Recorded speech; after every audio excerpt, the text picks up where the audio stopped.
और अहंकार कांग्रेस पार्टी को आया। पराजय के बाद अहंकार आया हो, ऐसा मैं पहली बार देख रहा हूं।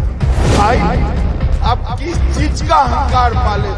12 लाख करोड़ के घपले घोटाले करने का अहंकार है, परिवारवाद चलाने का अहंकार है, देश की सुरक्षा के साथ खिलवाड़ करने का अहंकार है, देश में तुष्टीकरण कर अन्याय करने का अहंकार है। आपको किस बात का अहंकार?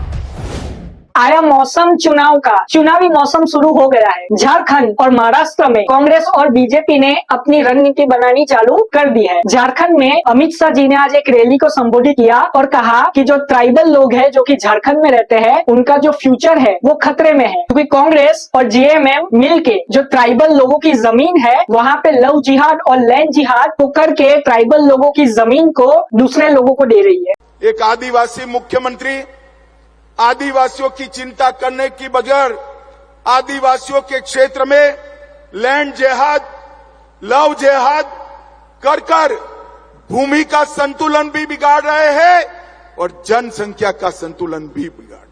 और ट्राइबल लोगों को उनका हक नहीं मिल रहा और बहुत सारी चीजें अमित शाह ने डिस्कस की और राहुल गांधी और कांग्रेस पे तंज करते हुए कहा कि हमने इतना अहंकार किसी में नहीं देखा। बीजेपी 240 सीट अकेले लाई और कांग्रेस और इंडिया अलायंस मिलके 233 सीट ला पाई। फिर भी जो इंडिया अलायंस है वो सरकार बनाने के ख्वाब देख रहा है। भाइयों, बताओ मुझे जरा, सरकार देश में किसकी बनी? अरे जोर से बोलो, किसकी बनी? चुनाव कौन जीता? और अहंकार कांग्रेस पार्टी को आया है। और अमित शाह जी ने ये भी कहा कि सबको पता है कि सरकार किसकी बनी। लेकिन यहाँ पे एक चीज मेरे को याद आती है, वो जो बीजेपी का नारा था अब की बार 400 पार, अब उसकी तो कोई बात ही नहीं कर रहा, ना कोई बीजेपी का नेता भी बात कर रहा है। वहीं पे कांग्रेस ने महाराष्ट्र में अपनी रणनीति बनानी चालू कर दी है कि कितनी सीटों पे अपने उम्मीदवारों को उतारा जाएगा। थोड़े दिन पहले ही एमएलसी चुनाव में कांग्रेस के एमएलए ने क्रॉस वोटिंग की। कांग्रेस ने कहा कि जिसने भी क्रॉस वोटिंग की है उसको बर्खास्त कर दिया जाएगा। महाराष्ट्र एमएलसी चुनाव में जमकर हुई क्रॉस वोटिंग। नाना पटोले ने किया खुलासा, गद्दारों की हो चुकी है पहचान। महाराष्ट्र में हाल ही में हुए विधान परिषद की 11 सीटों पर वोटिंग हुई, जिसे बीजेपी ने बाजी मार ली और इसमें क्रॉस वोटिंग की भी बात सामने आई थी। और अब कांग्रेस की महाराष्ट्र इकाई के अध्यक्ष नाना पटोले ने इसको लेकर बयान दिया है। उन्होंने कहा कि 11 सीटों पर हुई चुनाव में क्रॉस वोटिंग करने वाले पार्टी के गद्दारों की पहचान कर ली गई है और उन्हें इसकी कीमत चुकानी पड़ेगी। वहीं पे शिवसेना जो उद्धव ठाकरे जी की है और जो एनसीपी शरद पवार जी की है, उनके एक भी विधायक ने क्रॉस वोटिंग नहीं की। कांग्रेस को इस बात पे चिंतन करना होगा कि क्यों कांग्रेस के विधायक ही बिके हैं और दूसरे पार्टी के विधायक अपनी पार्टी की तरफ वफादार रहते हैं। अमित शाह जी ने कांग्रेस और राहुल गांधी को अहंकारी कहा और कहा कि हमने कभी भी इतना अहंकार किसी हारी हुई पार्टी में नहीं देखा। लेकिन मुझे भी मोदी जी की एक स्पीच याद आती है जिसमें मोदी जी ने कहा था कि एक अकेला सब पे भारी। देश देख रहा है एक अकेला कितनों को भारी पड़ रहा है, एक अकेला कितनों को भारी पड़ रहा है।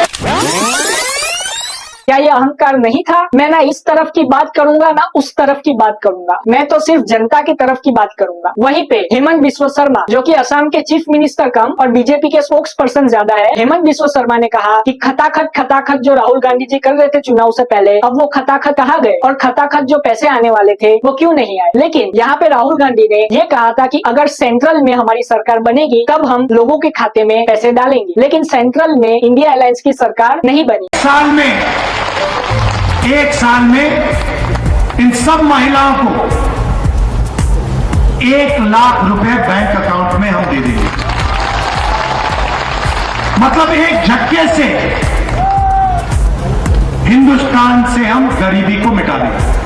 एनडीए की सरकार बनी है। हेमंत बिस्वा शर्मा अपने कंट्रोवर्शियल बयानों के लिए हमेशा से ही मीडिया में पॉपुलर रहते हैं। उन्होंने थोड़े दिन पहले ही कहा था कि मुस्लिम की पॉपुलेशन 40% हो गई है असम में। अब ये कोई चुनावी मुद्दा नहीं रहा, बल्कि हेमंत बिस्वा शर्मा जी ने कहा कि ये मेरा अस्तित्व का मुद्दा है। अभी झारखंड में जो विपक्षी पार्टियां हैं उनकी रैली बाकी है। अब हमको जानना होगा कि हेमंत सोरेन और राहुल गांधी और कांग्रेस पार्टी इस चीज का कैसे जवाब देती है और अमित शाह का जो करारा प्रहार था कांग्रेस पार्टी और राहुल गांधी पे, उसका कैसा जवाब कांग्रेस पार्टी और राहुल गांधी दे रहे हैं। जय हिंद।